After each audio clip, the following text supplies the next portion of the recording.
Okay, so I found this kind of thing on a little Roux variant that I found, and I think it's probably better than Roux, just because it's about the same. It's a little bit better with move count, and it gives you a lot more options.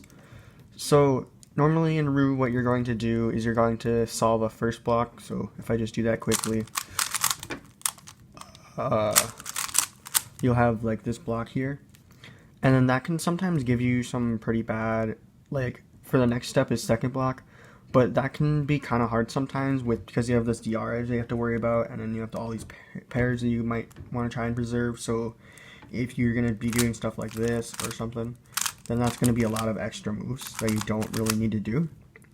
And then you just have CMLL and LSE. But, so, what you can do instead of solving first block like normal is you can solve a first block like this, where you have two pairs here, and then you have the DR edge here. And I'll show you why the DR edge goes here in a second, but also you want this center to be not this color or the opposite color, so it's not blue or green.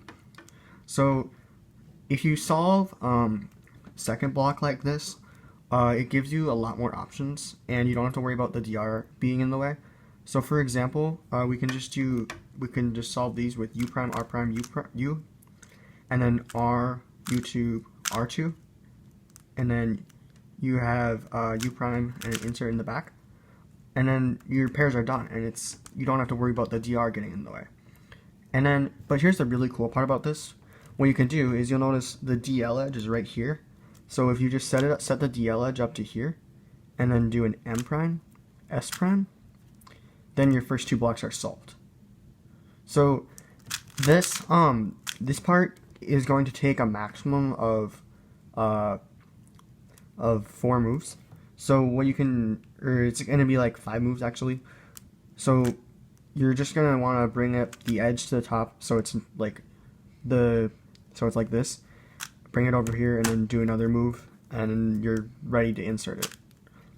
So this can be really useful, and I've found it can give some really nice cases. And I haven't looked into it too bad, and I know there's like much better ways of doing the second block without having to worry about DR. And I've found some really cool things on some things that look really bad. So here's an example of where this could work really well. If you notice, like on this scramble, there's like nothing here basically. I guess the only block we have is like this. So what you can do is I guess we have this pair too, but that's kind of bad. So if you notice, what we can do here is we have we have these two edges that are opposite each other like this, and then this corner here, and then this corner here, and then this edge is actually the DR edge. So what we can do is UR prime D prime, and that's a 3-move first block, because this center, remember, can't be orange or red, and so we're good there, and then this center just needs to be 1 move away from there. So bam, we're good there. So that's a 3-move first block. And then for second block, we have there are a couple different things here. We have here and here, and then we have here and here. So what we can do is R2, U prime, R prime, U, R prime. And that's a 5-move second block. So far we're at 8 moves, right? 9, 10. First 2 blocks are solved in 10 moves. So this can really be helpful for one-handed, especially because the thing with this is that recognition can be a bit hard. Second block is the same as basically having mismatched centers, like doing stuff like this. But the first block part can be hard to get the hang of, but it's definitely something that is able to be worked on. So there are like many benefits to this. For one, for the first block,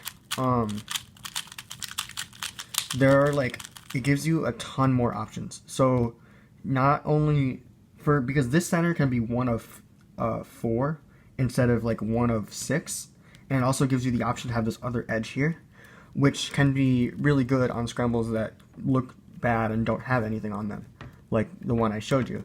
And then for second block, I'm pretty sure there's really good ways to do this, because the DR edge is actually very hindering when you're doing this normally. So if you just do like stuff like this, then you're already good, and you just solve the second block.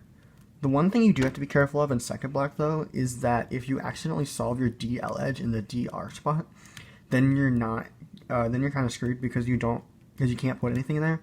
But what you can do is, if you're noticing that, like for example, like if you have something like this, what you can just do is instead insert this pair like this, and then that takes it out.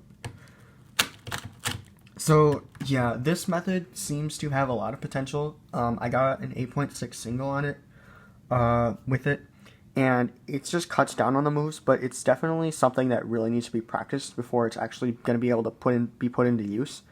So yeah, it's really something to look into.